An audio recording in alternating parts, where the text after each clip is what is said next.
জানি না আমার সাথে এটা বারবার কেন হচ্ছে, তবে যেটা হচ্ছে সেটা কিন্তু ভীষণ খারাপ হচ্ছে। এত কষ্ট করে, এত চেষ্টা করে একটা জিনিসকে পাওয়ার চেষ্টা করছি, যত কাছে আসছি জিনিসটা আহ, হাতে ধরার, মনে হচ্ছে যেন ততটাই আমার হাত থেকে বেরিয়ে যাচ্ছে। তো গুড মর্নিং সবাইকে, কেমন আছো তোমরা সবাই? আশা করছি সবাই ভালো আছো, সুস্থ আছো। তোমাদের ভালোবাসা, ঈশ্বর আশীর্বাদে আমরাও সবাই বেশ ভালো আছি। তো চলে এসেছি একটি নতুন ঝকঝকে তকতকে ভিডিও নিয়ে, ডেলি ব্লগ ভিডিও নিয়ে।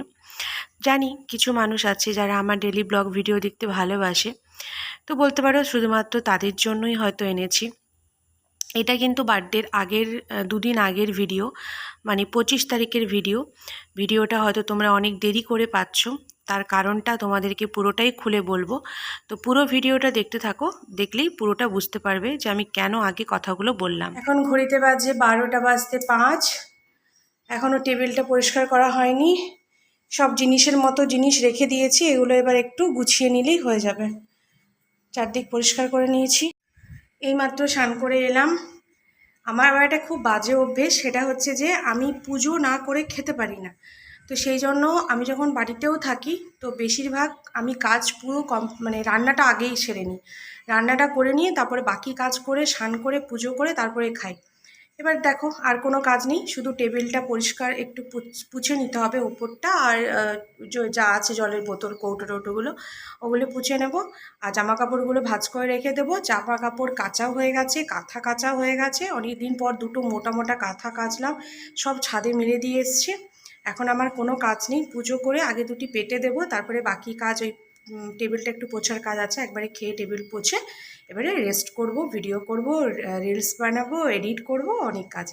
তো তখন তোমাদেরকে অনেক কাজ দেখাতে পারিনি, যেমন কি ওই রান্নাঘরে ওপরের র্যাকটা পরিষ্কার করেছি, সে দেখাতে পারিনি। আমার স্ট্যান্ডটা না কী হয় বলো তো, কোথাও ফিট করলে সোনাই ছুটে এসে ধরে নেয়। এবার তার মধ্যে একবার ফেলেও দিয়েছে, তো আমার স্কিনের মধ্যে না একটা স্ক্র্যাচ এসে গেছে। তো সেই জন্য ভয়ে আর ফিট করি না। যখন আমি ঘরটা ঝাড়ছিলাম তখন সোনাইয়ের বাবাকে বলেছিলাম একটু ধরে দাও। তো এরকমভাবে ভিডিও করছি। তো চলো, এখন বেশি কথা বলবো না, 12টা বেজে গেছে, পেটের মধ্যে চুহা একবারে দৌড়াচ্ছে। আগে পুজোটা দিয়ে দিই, তারপরে পেট পুজো করে তারপর তোমাদের সাথে আসছি, চলো। যেদিনকে আমার বাগানে অনেক ফুল ফোটে, আমার ফুলের ঝুড়িটা পুরো ভর্তি হয়ে যায়, সেদিন আমার পুজো করতে না ভীষণ ভালো লাগে। তো দেখো, সুন্দর করে গুছিয়ে নিলাম, আর এখানে সুন্দরভাবে সাজিয়ে ভগবানকে একটু পুজো দিয়ে দিলাম। এটা আমার ছোটোবেলাকার অভ্যেস। ছোটোবেলা ঠিক বলবো না, মানে ছোটোবেলায় ওই স্নান করে প্রণাম করে খেয়ে স্কুলে যেতাম। তারপরে যখন একটু বড় হলাম, তখন যখন বাড়িতে থাকতাম সেদিনকে মা বলতো পুজোটা দিয়ে দে। আর বিয়ের পর তো মানে এটা একটা অভ্যাস হয়ে গেছে, না পুজো করে আমি খেতে পারি না। তো যাই হোক, সুন্দর করে গুছিয়ে পুজো দিয়ে দিলাম। এই যে ভাতের থালা নিয়েছি এখানে, ভাত, ফুলকপি আলু দিয়ে মাছ দিয়ে ঝোল করেছি, কাঁচা লঙ্কা আর শসা, এই দিয়েই দুপুরে খাবারটা সেরে নেবো। এখন তো বাজে তোমার ওই 12টা 15, আর বেগুন কেটে রেখেছি। তবে বেগুন ভাজা করার এখন সময় নেই, পরে করব। বেগুনটা আমি খাইও না। বেগুনটা কেটে রেখেছি, কিন্তু বেগুন ভাজাটা করা হয়নি। আর বেগুনটা আমি খাইও না, কেন কি বেগুন খেলে আমার অ্যালার্জি হয়। তো সেই জন্য যখন বর খাবে ওই 1টা 1:30টার দিকে, তখন বেগুনটা গরম গরম ভেজে দেবো। আর মাছের তেল দিয়ে বর ভাত খেয়ে নিয়েছে, মাছের তেল একটা ভাজা দিয়ে বরের খাওয়া হয়ে গেছে। তখন আমি খাইনি, যেহেতু পুজো করবে। তা আমি একবারে সকালের খাবার আর দুপুরের খাবার একবারে খেয়ে নিচ্ছি।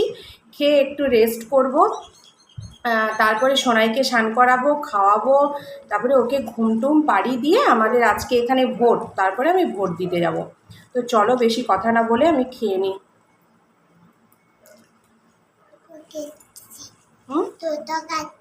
শশা খাচ্ছ? ও সোনাই শশা খাচ্ছে, দেখো, দেখিয়ে দাও সবাইকে তুমি শশা খাচ্ছ।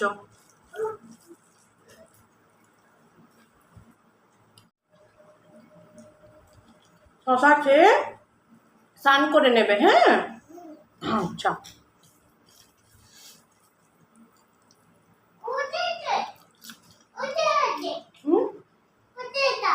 হুম।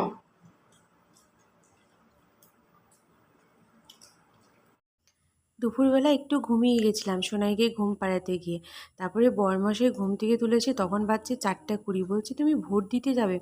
ভালো হয়েছিল বিকেলে গেছিলাম, একদম ফাঁকা ছিল। যাওয়ার সাথে সাথেই ভোটটা হয়ে গেছিলো, 5টা পর্যন্ত যেহেতু সময় ছিল তো হয়ে গেছিলো।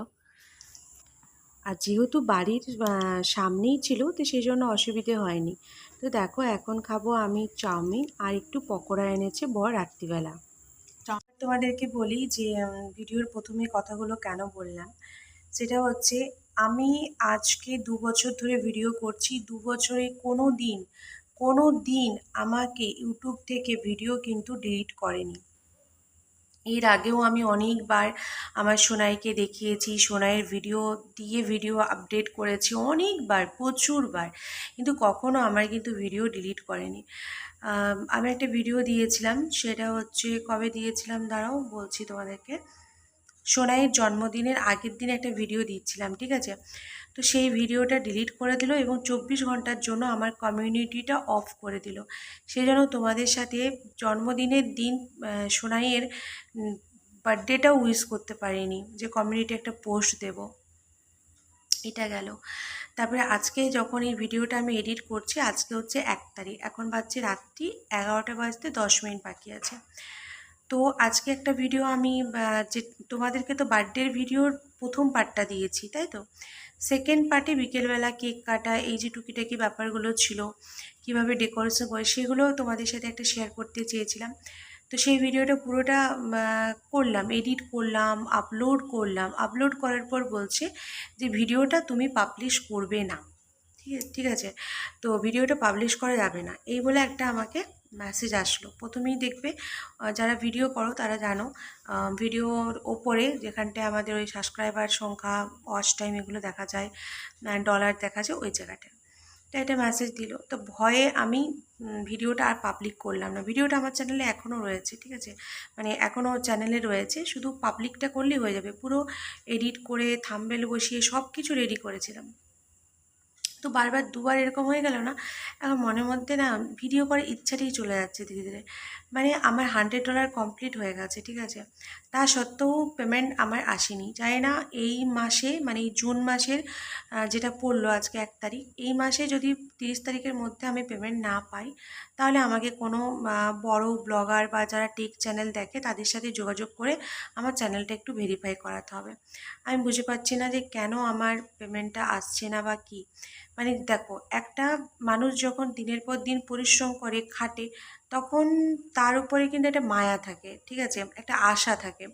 তো আমার ব্যাপারটাও ঠিক সেই রকম। এমন নয় যে ইউটিউব থেকে টাকা পাচ্ছি না বলে আমার ঘরে রান্না বন্ধ আছে বা আমি খেতে পাচ্ছি না। তোমরা ভালো করেই জানো আমি একটা জব করি, সেখান থেকে আমি একটা ভালো টাকা ইনকাম করি, কিন্তু তবুও যেহেতু আমি যখন জব করছিলাম না, বাড়িতে ছিলাম, তখন থেকে ইউটিউবটা শুরু করেছি, ইউটিউবের পিছনে খাটছি, ভিডিও দিয়েছি। তো সেখান থেকে যখন আমার একটা আর্নিং হবে, মানে জাস্ট, মানে কি বলবো, মানে ভাতের খামলটা তোমার মুখের এইখানে আছে, অথচ তুমি মুখে নিয়ে চিবোতে পারছো না। আমার ইউটিউব পেমেন্টটা এই রকম কন্ডিশনে দাঁড়িয়ে আছে, ঠিক আছে। তো সেই জায়গা থেকে আমি ভীষণ পরিমাণে মানে মনোবল হারিয়ে ফেলছি, মানে আর ভিডিও টিডিও করার কোনো ইচ্ছেই থাকছে না। আর তারপরে সবসময় একটা ভয় কাজ করছে মনের মধ্যে, যে আবার যদি ভিডিও ডিলিট করে দেয়, ভিডিও ডিলিট করে দিলে যদি আমার চ্যানেলটা উড়ে যায়, বা কোনো কিছু ভুল করতে গিয়ে কোনো কিছু গাইডলাইনে যদি আমার চ্যানেলটা উড়ে যায়, আমি কি করব। কারণ কি দেখো, টেক চ্যানেল আমি যতটুকু করেছি আমার ইউটিউবটা, তো আমি লোকের ভিডিও দেখেই করেছি, আমাকে কেউ নিজে হাতে ধরে করিয়ে দেয়নি। অনেক ব্লগারদেরকে দেখেছি তারা বলে যে অন্য কারো থেকে করিয়েছে, বাট না, সব কিছু মনিটাইজেশন অন করা থেকে নিয়ে শুরু করে প্রথম চ্যানেল ওপেন করা, মনিটাইজেশন অন করা, এডিটিং শেখা, তারপরে তোমার যেসব ফর্ম ফিল আপ করা, ব্যাঙ্ক ডিটেলস অ্যাড করা, সুইপ কোড, মানে যা যা লাগে পেমেন্ট পাওয়ার জন্য সমস্ত কিছু কিন্তু ভেরিফাই, গুগল অ্যাডসেন্স বানানো, গুগল অ্যাডসেন্স ভেরিফাই করা, সব কিছু নিজে হাতে করেছি। আমার তখন তো আমি বাড়িতে ছিলাম, ল্যাপটপ আছে আমার, তো ওই ভিডিও, মোবাইলে ভিডিও দেখতাম আর ল্যাপটপের মধ্যে ওই কাজগুলো দেখে দেখে যেরকমভাবে বলতো স্টেপ বাই স্টেপ করতাম। তাই এত কিছু করার পরেও যদি আজকে আমি মানে যেটা আমার প্রাপ্য সেটা যদি আমি না পাই, তাহলে বলো তো কীরকম লাগবে। মানে আমার, মানে আমি বুঝতে পারছি না যে আমি কী ভিডিও দেব। মানে সোনাইয়ের এর আগেও অনেক ভিডিও দেখেছি, কিন্তু এরকমভাবে কোনো দিন ভিডিও ডিলিট করেনি ইউটিউব থেকে। তো এটা কি নতুন গাইডলাইন আমি কিছু বুঝতেও পারছি না। তো সেই জন্য মানে ওর ভিডিও ক্লিপগুলো দিতেও আমার ভয় লাগছে। তো যাই হোক, আজকের ভিডিওতে ওর কোনো ভিডিও ক্লিপ ছাড়াই আমি ভিডিওটা পোস্ট করছি। আর ওর বার্থডের যে সেকেন্ড পার্টের ভিডিওটা, সেটা আমি চেষ্টা করব যদি কিছু অংশ, কিছু ক্লিপ তোমাদের সাথে শেয়ার করতে পারি। এর নেক্সট একটা ব্লগ ভিডিও নিয়ে আসবো সেটাতে, তাহলে আমি খুব খুশি হব। কেন কি দেখো, তোমরাও তো আমার একটা পরিবার, তোমরাও আমার সোনাইকে অনেক ভালোবাসো, আমি জানি। তো সেই জায়গা থেকে আমার ছেলের জন্মদিনে আমি কি করলাম বা কিভাবে কাটলো সেটা তোমরাও জানতে চাও। তো সেই জায়গা থেকে দেখো, আর্নিং তো আমার আছে, কিন্তু তা সত্ত্বেও একটা হয় না, একটা তোমরা মানে তোমাদের সাথে শেয়ার করতে চাই যে হ্যাঁ আমার ছেলের জন্মদিনে এটা করলাম, বা এগুলো থেকে যাবে, এগুলো লাইফ টাইম থেকে যাবে, মানে ইউটিউবের পাতায় থেকে যাবে, চ্যানেলটা আমার থেকে যাবে। তো এই হচ্ছে ব্যাপার, আর কিছু না। আর্নিং একবারে আহামরি বিরাট কিছু করি না, কিন্তু হ্যাঁ ন্যায় মামার চেয়ে কানা মামা কিছু হলেও হয়। তবে সেটা যতক্ষণ না আমি হাতে পাচ্ছি ততক্ষণ আমি বলতে পারবো না যে এই বিষয়ে মানে এখান থেকে আমি টাকা পাই বা এখান থেকে টাকা পাওয়া যায়। এতক্ষণ এতদিন ভাবছিলাম টাকা পাওয়া যায়, যায়, কিন্তু এখন আমার মনে হচ্ছে সব কিছু ভুল, মিথ্যে, কোনো কিছু টাকা ফাকা পাওয়া যায় না। শুধু মানুষকে খালি হ্যারাসমেন্ট করা হচ্ছে, মানে আমার মাথা খারাপ হয়ে যাচ্ছে, যাই বলো। তো যাই হোক, 11টা বাজতে চললো, ভিডিওটা এখানেই এন্ড করলাম। প্রবলেমটা তোমাদের সাথে শেয়ার করলাম। তোমাদের যদি কোনো অ্যাডভাইস দেওয়ার থাকে অবশ্যই দিও। সবাই ভালো থেকো, সুস্থ থেকো, দেখা হচ্ছে নতুন একটি ভিডিওতে। ততক্ষণের জন্য সবাইকে টাটা।